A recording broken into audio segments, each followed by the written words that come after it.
نحمده ونصلي ونسلم على رسوله النبي الكريم وعلى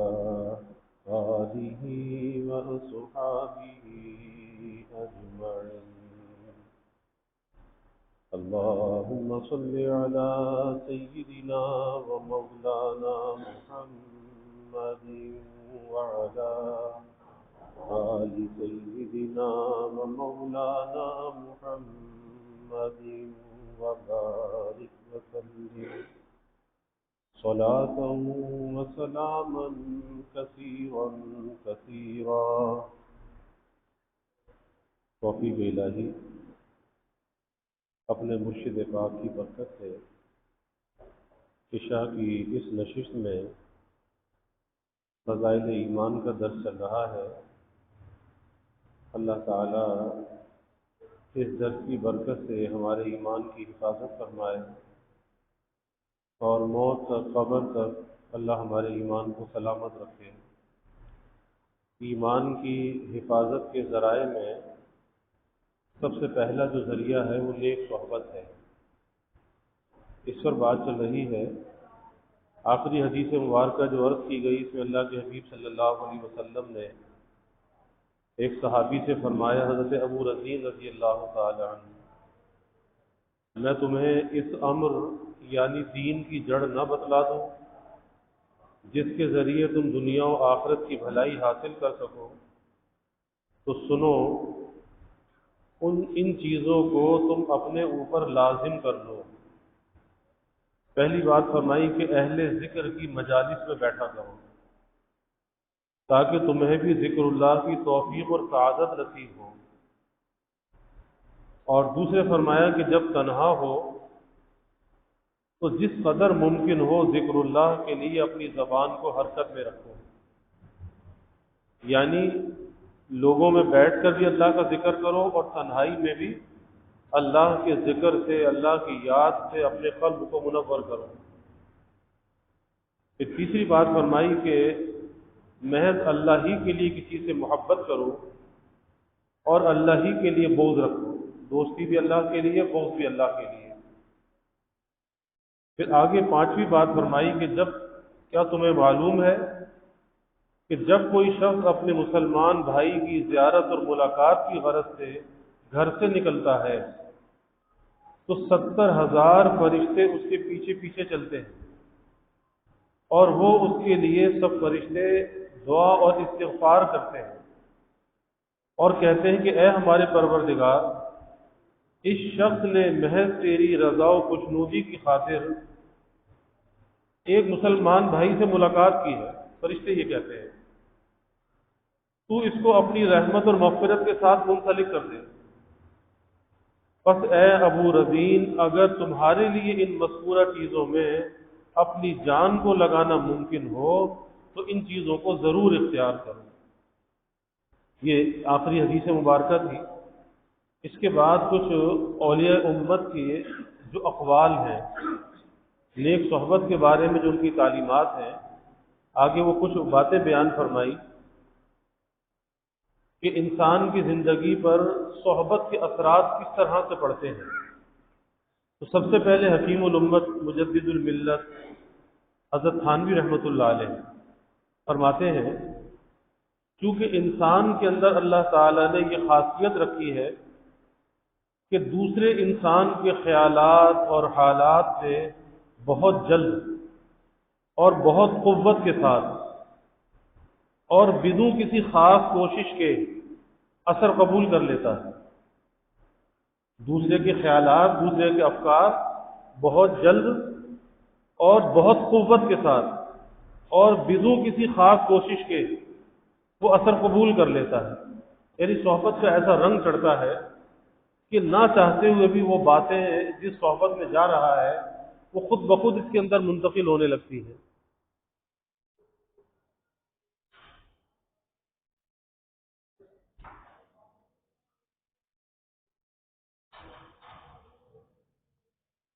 اسی لیے کہا جاتا ہے کہ نیک کی صحبت انسان کو نیک بنا دیتی ہے اور برے کی صحبت انسان کو برا بنا دیتی ہے، کیونکہ نیک صحبت میں جب جاتا ہے تو نیکی کو طبیعت قبول کرتی ہے، نیکی کے اثرات پڑھتے ہیں تو طبیعت کے اندر اچھائی غالب آ جاتی ہے، اور جب بری صحبت میں جاتا ہے تو طبیعت پر برائی غالب آتی ہے اور پھر برائی کی طرف طبیعت چلنے لگتی ہے۔ فرمایا کہ اچھا اثر بھی اور برا اثر بھی، یعنی دونوں چیزوں کو انسان قبول کرتا ہے، اس لیے اچھی صحبت بہت بڑے فائدے کی چیز ہے، اور اسی طرح بری صحبت بڑے نقصان کی چیز ہے۔ اور اچھی صحبت ایسے شخص کی صحبت ہے، ابھی سوال میں کس کی صحبت میں بیٹھے ہیں، کس کے پاس جائیں، آگے اس کی کچھ نشانیاں بیان کی۔ اچھی صحبت ایسے شخص کی صحبت ہے جس کو ضرورت کے مافق دین کی باتوں کی واقفیت بھی ہو، یعنی بقدر ضرورت علم دین رکھتا ہو، ایسا نہ ہو کہ اس کے پاس دین ہی نہ ہو، علم نہ ہو، دین کا جو علم ہے۔ اب ایسے شخص کے پاس اگر جا کر بیٹھے گا جو دین کے علم سے لا علم ہے تو ظاہر ہے پھر گمراہی ہوگی۔ شیخ عبد القدوس گنگوئی رحمۃ اللہ علیہ کا واقعہ آتا ہے کہ شیخ عبد الحق رضولوی رحمۃ اللہ علیہ ان کے پاس بیعت ہونے کے لیے پہنچے، تو شیخ نے پوچھا کہ بھائی یہ بتاؤ کہ کچھ علم دین بھی حاصل کیا ہے؟ تو کہا کہ نہیں، علم دین تو حاصل نہیں کیا، پر میں کہ جاؤ پہلے علم دین حاصل کرو۔ اگر علم دین حاصل نہ کیا تو اس طریقت کے اندر گمراہی آ جائے گی، پہلے علم دین حاصل کرو۔ اور جب جانے لگے تو پھر دوبارہ بلایا اور بلا کر کہا کہ دیکھو جب تم علم حاصل کر کے واپس آؤ گے تو میرا انتقال ہو چکا ہوگا، اور یہاں پر میرا صاحبزادہ ہوگا،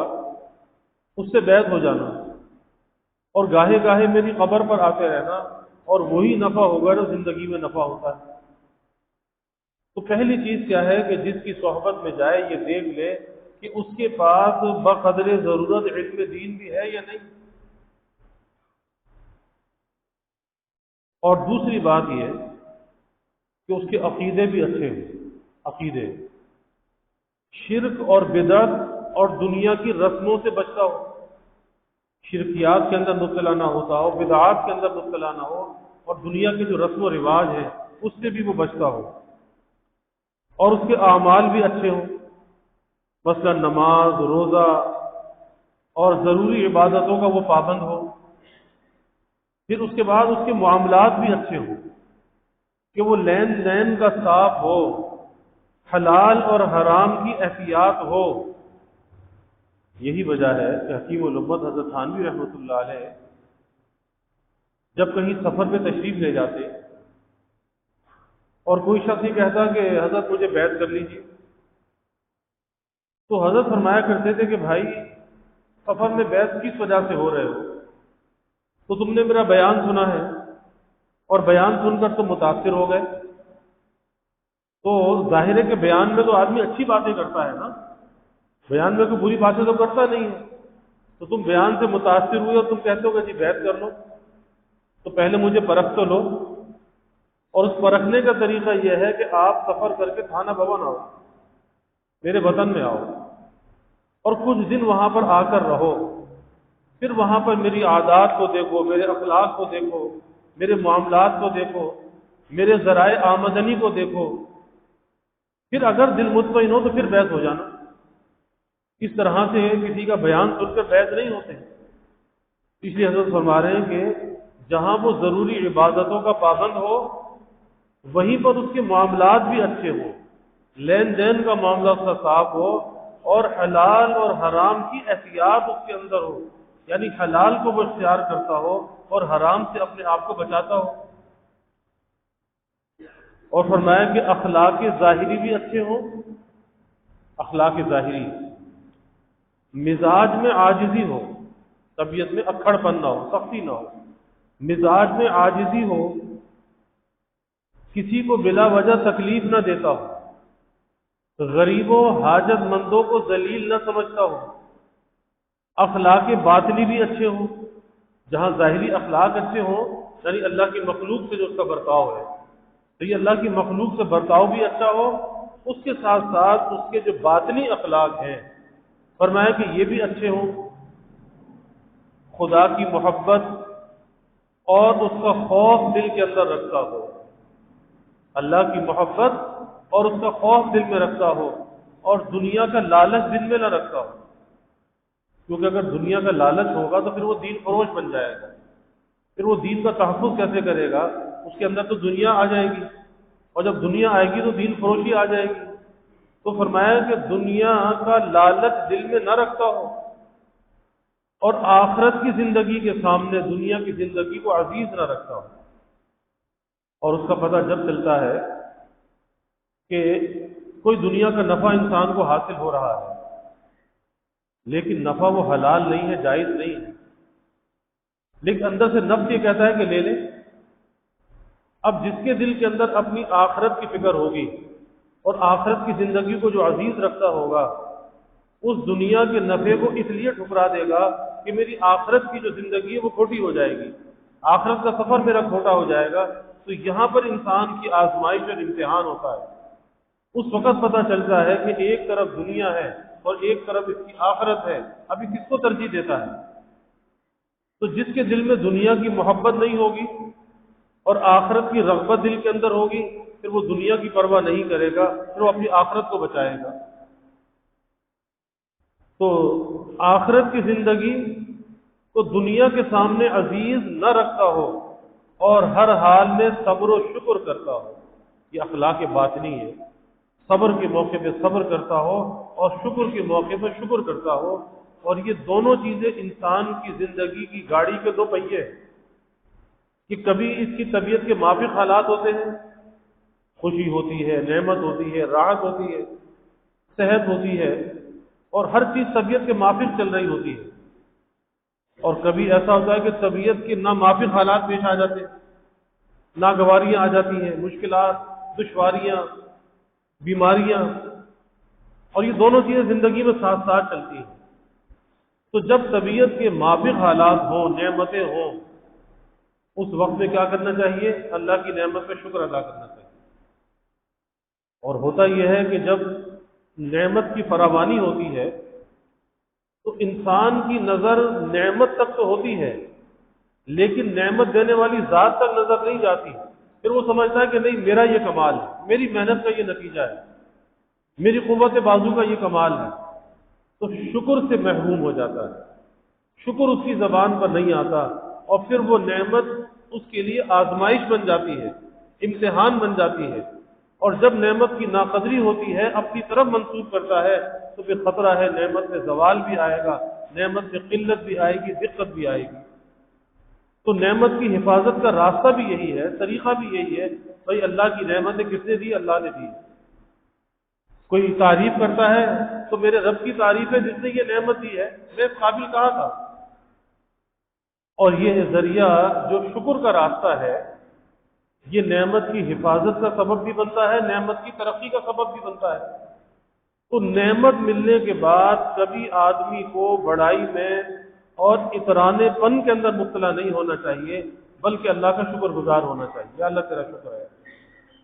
اسی طرح سے جب ناگواری آ گئی، کوئی انسان نہیں چاہتا اس کی زندگی میں کوئی مشکل آئے، کوئی پریشانی آئے، کوئی بیماری آئے، کوئی انسان نہیں چاہتا، لیکن آ گئی۔ کیسے آ گئی؟ من جانب اللہ آ گئی۔ اب جب وہ بیماری یا پریشانی آ گئی، ناگواری آ گئی، اب ظاہر ہے کہ کس کی جانب چاہیے؟ اللہ کی جانب سے۔ اب اسے کوئی بات ایسی نہیں کرنی چاہیے کہ جو اللہ کی قضاء و قدر کے فیصلے کے خلاف ہو، جس پر تقدیر پر اعتراض آتا ہو، پھر ایسی باتوں سے بچنا چاہیے۔ جب آ گئی اب صبر کرے، اب صبر کرے، یعنی اللہ تعالیٰ کی رضا میں راضی رہے۔ ہاں، اس تکلیف کو دور کرنے کے جو اسباب ہیں، مثلا بیماری ہے، اب اس کے دور کرنے کا سبب کیا ہے؟ کہ ڈاکٹر کے پاس جائے، دوا لے، دوا کو استعمال کرے، تو یہ دوا کا استعمال کرنا یا اس کے لیے کوئی تدبیر کا اختیار کرنا، یہ صبر کے منافی نہیں ہے۔ صبر کے منافی یہ ہے کہ دل میں اعتراض آ جائے اور کوئی ایسی کلمات زبان سے کہنے لگے کہ بھئی میرے ساتھ یہ واقعہ کیوں ہو گیا، میرا نقصان کیوں ہو گیا، مجھے ہی بیماری کیوں آ گئی، میرا پیارا دنیا سے کیوں چلا گیا، تو اعتراض نہ کرے، کیوں اللہ کے قضاء و قدر کے فیصلے ہیں، بس دل سے اس پہ راضی رہے، لیکن اس تکلیف کو دور کرنے کے لیے شریعت کی حدود میں رہ کر اسباب کو اختیار کرے، یہ صبر کے منافی نہیں۔ تو اس کی زندگی کے اندر صبر بھی ہونا چاہیے اور شکر بھی ہونا چاہیے۔ آگے مجدد تھانوی رحمۃ اللہ علیہ فرماتے ہیں کہ جس شخص میں یہ باتیں پائی جائیں، یہ جتنی باتیں بیان کی، جس شخص میں یہ باتیں پائی جائیں، فرمایا کہ اس کی صحبت اکثیر ہے، یعنی فائدہ دینے والی ہے، اور جس شخص کو ان باتوں کی پوری پہچان نہ ہو سکے، ایک آدمی ہے وہ کسی کی صحبت میں جاتا ہے لیکن پوری طرح پہچان نہیں پاتا، یہ جو علامتیں ہیں اس کی سمجھ میں نہیں آتی، اب وہ کیا کرے؟ تو اس کے لیے یہ پہچان ہے کہ اپنے زمانے کے نیک لوگ، جن کو اکثر مسلمان عام طور پر نیک سمجھتے ہیں،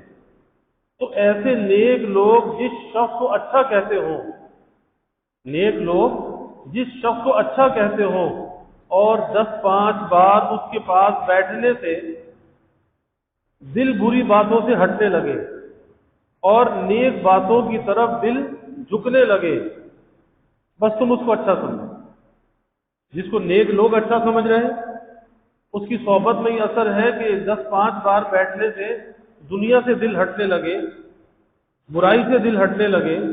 اور نیکی کی طرف دل جھکنے لگے، نیکی کی رغبت پیدا ہو جائے، برائی کی مذمت دل کے اندر آ جائے۔ تو فرمایا کہ بس تم بھی اس کو اچھا سمجھو اور اس شخص کی صحبت اختیار کرو، اور جس شخص میں بری باتیں دیکھی جائیں، جس شخص میں بری باتیں دیکھی جائیں، بدون کسی سخت مجبوری کے اس سے میل جول مت کرو، کیونکہ اس کے اثرات منتقل ہونے لگیں گے، کہ اس سے دین تو بالکل تباہ ہو جاتا ہے، بری صحبت سے دین تو بالکل تباہ ہو جاتا ہے، بعض دفعہ دنیا کا بھی نقصان ہو جاتا ہے، کبھی تو جان کا، کہ کسی تکلیف یا پریشانی کا سامنا ہو جاتا ہے، اور کبھی مال کا، کہ کسی بری جگہ خرچ ہو گیا یا دھوکے میں آ کر کسی کو دے دیا، ایسا ہوتا ہے، کسی نے دوستی لگا لی، اب یہ بھی سمجھا کہ ہاں شاید یہ واقعی میرا دوست ہے، کچھ عرصے دوستی چلتی رہی، تعلقات بڑھتے رہے، اس نے کہا کہ بھائی مجھے ذرا 5 لاکھ کی ضرورت ہے، کیونکہ اس نے اپنے سب راز دیے نا، کیا بچت ہوتی ہے، کیا کماتا ہوں، کیا کاروبار کرتا ہوں، اس نے کہا بھائی یہ تو بہت اچھا شکار ہاتھ آیا، تو اس نے کہا ذرا مجھے 5 لاکھ تو دے دو، بس 1 ہفتے کے بعد واپس کر دوں گا۔ اب اس کے بعد وہ لے کر گیا تو اس کا مہینوں اس کا پتہ نہیں کہ کہاں گیا، اب ملنا جلنا گیا، ساری دوستی گئی، ساری ہمدردی گئی، ساری محبت گئی۔ تو اس لیے دیکھ بھال کر کسی کو دوست بنانا چاہیے کہ آیا دوست بنانے کے لائق ہے یا نہیں، اور اس کی دوستی جو ہے اس کا تعلق یہ کسی مفاد پر مبنی تو نہیں ہے، کسی غرض پر مبنی تو نہیں ہے، کیونکہ آج کے اس زمانے کے اندر دوستیوں کے اندر، تعلقات کے اندر منافقت غالب ہے،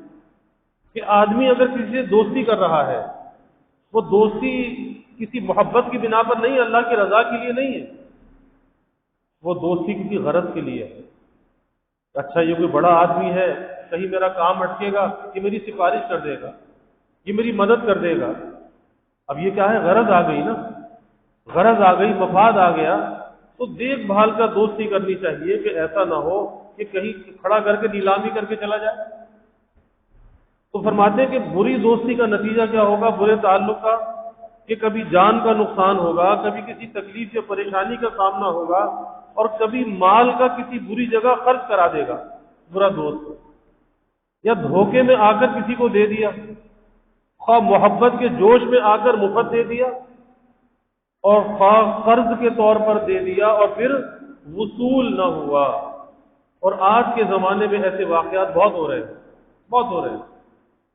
کہ جب تک آپ نے کسی کو دیا نہیں، جب تک تو دوستی ہے، اور جب کسی کو کچھ دے دیا، اب اس کے تیور بدل گئے، اب ذرا اس سے مانگو تو صحیح، تیور بدل جاتے ہیں۔ کہتے میاں جاؤ تو کورٹ کچہری کھلی ہوئی ہے، تھانہ کھلا ہوا ہے، جاؤ وصول کر لو۔ اور فرمایا کہ کبھی آبرو کا، کہ بروں کے ساتھ یہ بھی رسوا اور بدنام ہوا، آبرو کا نقصان ہو جاتا ہے کہ وہ تو برا تھا ہی، لیکن برے کے ساتھ جب دوستی کی، اس کی عزت پہ بھی دھبا لگ گیا، اس کی عزت پہ کیا دھبا لگا، پورے خاندان پہ دھبا لگ گیا۔ آپ دیکھ لیں ابھی کیا ہوا، یہ واقعہ ہوا نا ابھی 9-10 مئی کو جو ہوا، تو بہت سے بیچارے اس سے ان کا تعلق بھی نہیں تھا، بہت سے نوجوانوں کا یاری دوستی میں چلے گئے، بس یاری دوستی میں چلے گئے، پکڑ میں آ گئے، اب بیچارے ماں باپ پریشان ہیں۔ تو یہ نتیجہ ہوتا ہے کہ آبرو چلی گئی، کہ ایک خاندان کا بچہ، ایک نوجوان اگر تھانے میں بند ہو جائے، اس پہ FIR کٹ جائے، اس کا تو مستقبل برباد ہو گیا۔ آپ اندازہ لگائیے کہ آگے اس کی تعلیم کا کیا ہوگا، آگے وہ کوئی دنیا میں باہر سفر پر جائے گا، اس کو ویزا ملے گا یا نہیں ملے گا، کیونکہ ایک دفعہ FIR جب کٹ گئی، اب پکا جو ہے نام اس کا ایک اس لسٹ کے اندر آ گیا جو مجرموں کی لسٹ ہے، تو آبرو کا نقصان ہو جاتا ہے، اور رسوائی اور بدنامی الگ ہوتی ہے۔ فرمایا کہ جس شخص میں نہ اچھی علامتیں معلوم ہو، یعنی وہ پہلی علامتیں نیک لوگوں کی تھی، یہ بعد کی علامتیں برے لوگوں کی تھی، اب تیسری قسم ایک اور ہے کہ جس میں نہ نیک علامت معلوم ہو نہ بری علامت معلوم ہو، اس کا کیا کریں؟ تو فرمایا اس سے گمان تو نیک رکھو۔ ایسے شخص سے کہ معلوم نہیں کہ نیک ہے یا بد ہے، کیسا ہے نہیں معلوم، اس سے بدگمانی تو نہ کرو، اس سے گمان نیک رکھو، اور اس کی صحبت اختیار مت کرو۔ غرض تجربے سے نیک صحبت کو دین کے سنورنے میں اور دل کے مضبوط ہونے میں بڑا دخل ہے، اور اسی طرح بری صحبت کو دین کے بگڑنے میں اور دل کے کمزور ہونے میں دخل ہے۔ اس لیے کہا جاتا ہے نا کہ نیک صحبت کے اندر فائدہ کس طرح سے ہوتا ہے؟ نیک صحبت میں فائدہ اس طرح ہوتا ہے کہ دل کے اندر ایک ہمت پیدا ہو جاتی ہے، اور برکت نیک صحبت کی ہوتی ہے کہ پہلے جس نیکی کا کرنا مشکل نظر آ رہا تھا، اب نیکی آسانی سے ہونے لگتی ہے۔ پہلے جس گناہ سے بچنا مشکل نظر آ رہا تھا، اب ایسی ہمت آ گئی، اب یہ اپنے نفس کا مقابلہ کرتا ہے، شیطان کا مقابلہ کرتا ہے، اب گناہ سے اپنے آپ کو بچا لیتا ہے۔ کس کی برکت ہے؟ نیک صحبت کی برکت۔ اور اسی طرح سے اس کا عکس بری صحبت، اس میں کیا ہوتا ہے؟ جہاں دین بگڑتا ہے دل بھی کمزور ہو جاتا ہے، پھر کہتا ہے نہیں گناہ سے بچنا تو بڑا مشکل ہے، گناہ سے کیسے بچیں؟ آج ایسے لوگ بھی ملیں گے، کہتے جی آج تو ماحول ایسا ہے، تو کس طرح سے گناہ سے بچا جائے؟ گناہ سے بچنا تو بڑا مشکل ہے، گویا کہ اس نے گناہ سے بچنا ناممکن سمجھ لیا، اب یہ دھوکے کے اندر آ گیا، اس کے اندر ایک کمزوری آ گئی، حالانکہ اللہ نے اس کو ایسا مکلف نہیں بنایا کہ وہ کسی ایسے کام کرنے کا اللہ نے حکم نہیں دیا جو یہ نہ کر سکتا ہو، جو اس کے اختیار میں نہ ہو، اور یہ کہتا مجھ سے نہیں ہو سکتا، تو علامت ہے کہ دل اندر سے کمزور ہو گیا۔ تو حفاظت ایمانی کا جو سب سے بڑا ذریعہ ہے وہ نیک صحبت ہے۔ اللہ اس کا اہتمام کرنے کی توفیق عطا فرمائے۔ وآخر دعوانا الحمد للہ رب العالمین والعاقبۃ للمتقین والصلاة والسلام على أشرف الأنبياء والمرسلين اللهم صل على سيدنا ومولانا محمد وعلى آل سيدنا ومولانا محمد وبارك وسلم ربنا آتنا في الدنيا حسنة وفي الآخرة حسنة وقنا عذاب النار ربنا أتمم لنا نورنا واغفر لنا إنك على كل شيء قدير اللهم أعنا على ذكرك وشكرك وحسن عبادتك اللهم وفقنا لما تحب وترضى من القول والعمل والفعل والنية والهدى إنك على كل شيء قدير اللهم ارزقنا حبك وحب حبيبك صلى الله عليه وسلم اللهم ارزقنا شهادة في سبيلك واجعل موتنا ببلد رسولك یا اللہ یا رحمان یا رحیم یا کریم یا ارحم الراحمین یا اکرم الاکرمین، یا اللہ ہمارے گناہوں کو معاف فرما، یا اللہ ہماری خطایا سے درگزر فرما، یا اللہ اپنی محبت معرفت عطا فرما، اپنی رضا والی زندگی یا اللہ نصیب فرما، رضا والے کاموں کی یا اللہ توفیق عطا فرما، اپنی مرضیات پہ چلنا آسان فرما، نامرضیات سے یا اللہ ہماری حفاظت فرما، یا اللہ نیک صحبت کا اہتمام کرنے والا بنا، یا اللہ نیک صحبت کی محبت رغبت ہمارے دلوں میں پیدا فرما، یا اللہ بری صحبت سے بچنے والا بنا، بری صحبت کی مذمت ہمارے دلوں میں پیدا فرما، یا اللہ ہمیں اپنے لیے نیک نامی کا ذریعہ بنا، بدنامی سے رسوائی سے یا اللہ ہماری حفاظت فرما،